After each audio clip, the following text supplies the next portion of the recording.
We're back on the early wedge, brought to you by BetMGM, the sportsbook born in Vegas. And it's time to touch on our quick look for the Open Championship over at Royal Portrush. Mike, we got a par 71, about 7,400 yards. We're talking link style course here.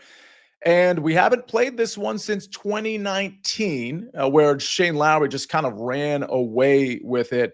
I'm wondering, when I look at this course, the fairways seem pretty tight, on the tighter side at least. The greens on the smaller side. I do think, and this is just my opinion here kind of early, is that accuracy over distance is going to be a thing. But I do think you're going to have the complete game. The around the green play is going to be very interesting here. Certainly, taking a peek at putting. But tee to green, I mean, I hate to give you like a cop-out global metric here, but I'm certainly looking at tee to green with maybe a little bit more of an emphasis on accuracy. What are you looking for in golfers at the Open Championship? Yeah, I think that you've pretty much nailed it. It's going to be accuracy lean over distance, never really going to still penalize people for distance, but certainly going to prefer the accuracy. Going to look at around the green play. I'm still watching intently on people that have played very well, this week or historically when you've made these moves. And what I mean by that is looking, I don't necessarily care if you were in elite form over the last month and a half. I'd like to even go back to look at your entire career path and essentially see like, okay, have you had some volatile results, but every time we essentially make the trip across the pond, you play well in link style golf. I think that is something that is certainly key. And then for me, it'll literally just be, that's the interesting part about these markets too. Some of these major championships and bigger events, like we're seeing at the Scottish Open and then here the Open Championship, the markets do get efficient enough from some standpoint that you can actually start to just identify elite talented golfers that the number just maybe doesn't quite seem right because the overall sentiment's just a little lower. That is something that I've been leaning into pretty heavily this season, as evident by like playing Ludwig this week, for example, things like that, where just you get to a territory, and Xander would qualify as that territory for me immediately if he was 25 again. But I really expect that number to reset around 20 or lower. But yeah, it's annoying to say tee to green, but it's always going to be tee to green for me. Yeah, I remember, Mike, we were doing the network show with Rick on Friday, and the number for the Open Championship on Xander was where it is right now, I think in that sort of 22 range. And I remember thinking, okay, that's just a little too long on Xander. It might have even been like 25. I can't remember at the moment, but it was certainly in the 20s. Speaking of, let's take a look, Josh, if you don't mind, let's take a look at the BetMGM odds, because one thing that's interesting with BetMGM, Mike, and this still isn't an appetizing number, but I think they actually have the best number on Scotty Scheffler, because most places have it at plus 400, plus 450. So again, I mean, plus 500, I know you and I know pretty much everybody else in the industry, not super interested in taking that number. We go down the board, we see Rory McIlroy, Jon Rahm third here at plus 1,200. Pretty big drop to Bryson at plus 2,000. I'd love to get your thoughts there, given that's an 8-point drop from Rahm to Bryson. Then we got your guy Ludwig, Shane Lowry, who won in 2019, Tyrrell Hatton, who I think is very interesting. And then you see Xander at 22-1. There are some guys down the board I like as well. But when we look at this, what this is probably a top 10 here. What are the one or two names that jump out to you in terms of, hey, they can probably win this tournament and this number presents some value? I'll talk about the Rahm versus Bryson stuff first. I like Jon Rahm quite a bit. I think that the order here is still correct. Scotty is definitely a clear-cut number one favorite. I definitely won't have him at 5-1. My number will probably be 7.5, maybe as high as 8-1. I think Rory is slightly ahead of Rahm, but I think Rory and Rahm are extremely close, and they should both probably be in that 9-1 range right now. Bryson, you see it at 20, and this is kind of what I mean about the market being relatively sharp right there. A lot of people, if you're just a golf, just getting into betting golf and you really bet other sports, you would look at this and see, how is Bryson 20-1? He's been relevant in everything, essentially every other event. He's 7-1, 6-1, where we talked about. This is not the style of play for Bryson. The market is appropriately priced that. Can he go win this? Yes, of course. He's one of the most talented golfers on the planet. Is he going to win this? I think no. And I think the price point is appropriate. So I think some people would see 20-1, think you're getting a great number on Bryson. I would be completely out there. I completely agree with it. Ludwig is interesting. He was 30-1 this week and has always been listed 22 to 25-1 next week in a tough field with better players than so that was always interesting that you put him in the major championship with the better field and the odds are shorter. Goes to show why I kind of like Ludwig a lot this last week. Again, 30-1. It's, you can't even see 30-1 on the screen right now. That's why I played him. And then Xander stands out to me again, still 22 on the screen. You can find him between 22 and 25. Xander to me, like I would set Xander's odds for sure in front of Bryson right now. I would put Xander as number 4 right behind Jon Rahm. Yeah, I was thinking, and I know we did address this on the network show, that Xander's number, I think you had said on the Friday show that like 14-1 is probably around the vicinity where you'd put it. And I was saying, just on top of your comment, that 16, 18-1, I think would be, I don't know that I'd love it at 16-1, mind you, but like 18 to 20-1, I still kind of think Xander's too long there. And so he's, 22-1 here at BetMGM. Let me throw a couple of other names at you, Mike. Tyrrell Hatton's interesting to me, by the way. We see him here at 22-1. And I think I've seen numbers as long as 28-1. Adam Scott, you can find anywhere between 50 and 75-1. I've been a big Adam Scott guy over the last month. I played him as one of my few outrights over at the Scottish Open. I think he's really interesting at such a long number. Matt Fitzpatrick, a guy who's currently tied for first at the Genesis Scottish Open, he's anywhere in that 40 to 50-1 range. And by the way, if you have any live outrights that you like or questions, go ahead and put them in the chat. So Scott and Fitz, two guys that, 2 of my 4 outrights that you just saw for the Genesis Scottish Open, I like them and will probably bet them over at the Open Championship. And then in terms of the long shots, Ryan Fox is in that 90-1 range. Harris English in that 100-1 range. I'm probably getting a little too cute there, but do any of those names resonate to you? And is there anybody down the board, like in the 30-1 range or longer, that you'd be looking at? Yeah, so Fox is definitely going to resonate with me. I like Hatton a little bit. I don't want to pivot the conversation too much, but I think we should talk about it a touch too. We have the beauty of DFS pricing already being out. Yes. And I was scrambling. You probably saw me looking at the other screen here to make sure everything was correct here. Scotty Scheffler's price is double the price of Ryan Fox. Scotty Scheffler is $14,200 and Ryan Fox is $7,100. That's bananas. They have blessed us with a 5K minimum instead of a 6K minimum. But Scotty Scheffler is 14.2. The next most expensive golfer is Rory at 11.5. And Jon Rahm is 10.4. He is $3,800 less than Scotty Scheffler. Have you run your simulations yet? It's probably too early, but I can't imagine. And we've done this DFS show. We're going to do it again on Monday, tomorrow at 7:00, you, me, and Rick. But I can't imagine in the thousands of lineups that it produces, or however many it is, that Scotty's showing up in a large percentage, given just based on what you just said. I can't imagine he's showing up in a ton of lineups. I would guess he is. I haven't run any. I would guess he's not going to show up really in any at that number. Like it would be manually forcing Scotty in by manually inflating the value of some of those 5 and 6K golfers. Just from the fact that like he's 14.2 and Xander, who we like and think can go win, is 9.7. Wow. Literally you can take Xander and a minimum price golfer for sure. 2 golfers earning fantasy points versus 1. And one of those 2 golfers is Xander. Like it's kind of crazy there. And then like guys like Patrick, Victor Hovland is 8,300. So it's what? Oh my, it's over $6,000 difference. It's crazy.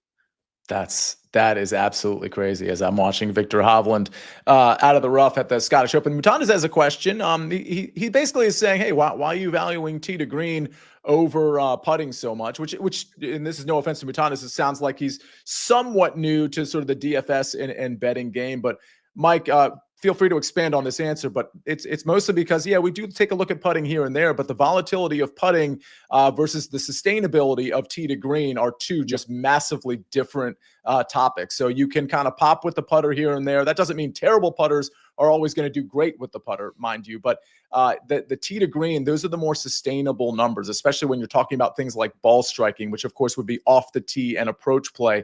Those are the things that you typically can carry over tournament to tournament to some degree, whereas putting can have a pretty wide range of outcomes, especially on greens like this. These are going to be tough, undulating, fescue greens. So that's kind of a different subject for a different time. But Mike, anything else to expand on that good question from Mutandas? It's a great question. And honestly, I think you've nailed it. It's a lot more predictable. The tee to green, if you're consistently in a good spot tee to green, we're talking about professional golfers, not you and I out there putting, right? So like they've obviously had success putting at some point in their careers. That's something they continue to work on heavily, but being in position, I say it a lot too, like cross sport references. Everyone harps on an NFL receiver that just drops a couple of passes. The one thing you got to do to have really bad drops is be really good at getting wide open, to have the ball thrown to you. To have the opportunity to not be super great putting the way these stats kind of work, you still have to be putting yourself in a good position to go miss those putts. It's silly as it sounds. Being in position is going to be far more important and predictable. That's my favorite cross-sport parlay, Mike, that you do. And it reminds me we're just 53 days away from NFL kickoff, otherwise known as Jeff Bostic days away from NFL kickoff, where Mike and I will be doing Fantasy Football Today DFS. So if you like Mike's content, maybe you'll like mine, but you definitely like Mike's. We do Fantasy Football Today DFS. We'll probably have Meg Schaub joining us for that as well week to week, and we'll set you up for your NFL DFS slate. So very excited to do that, Mike. Go ahead. Yeah, and it's not to say that I don't value putting. Right. I do, and I certainly pay attention to it, and it'll certainly be used as a tiebreaker. In some of those situations, what I'm looking for also is, like, this week is one that I really did look at pretty heavily.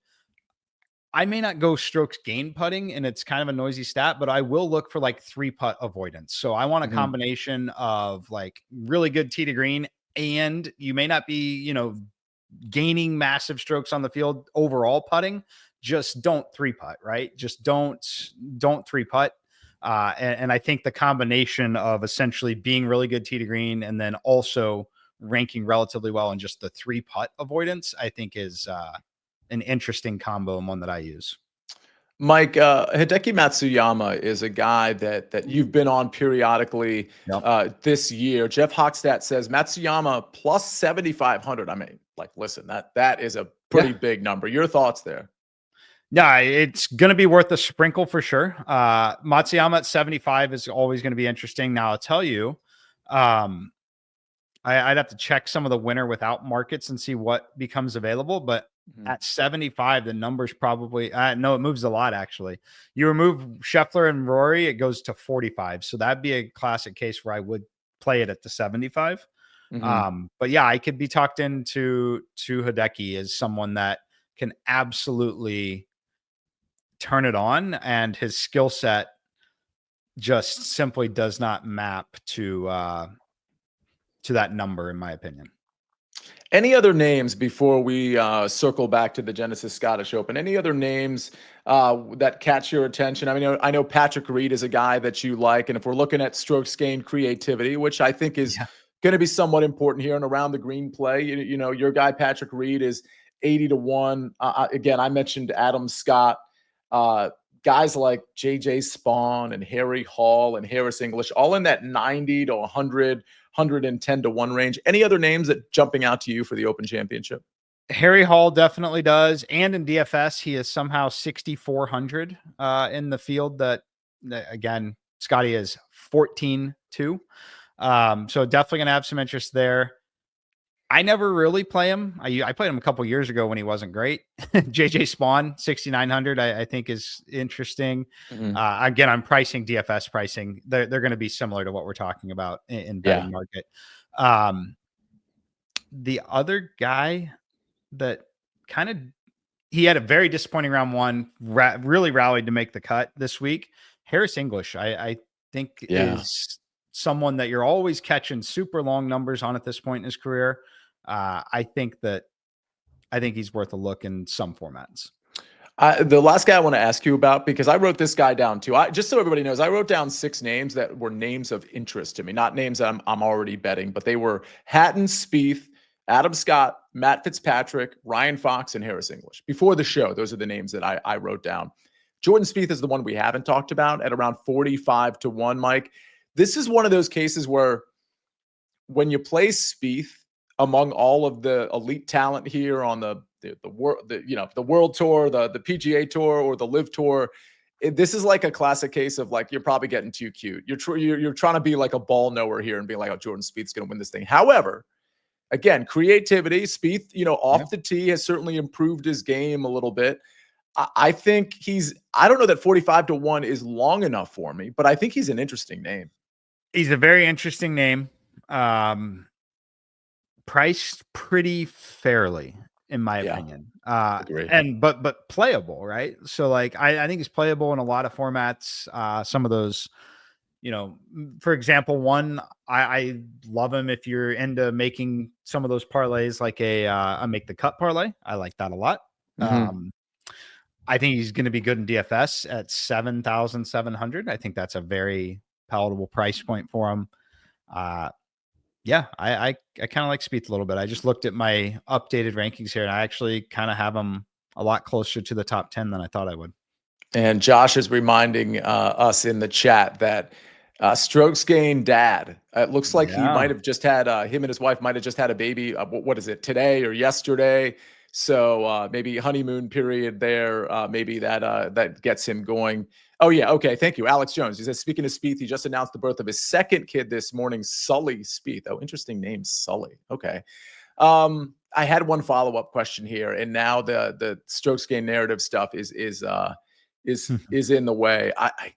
It was something about one of the guys that we just discussed. All right. Well, I'll have to remember it, Mike, and I'll have to address it on the DFS show tomorrow at 7 with you, me, and Rick on this SportsLine YouTube channel. Mike, any final thoughts on the Open Championship before we move back to the Genesis?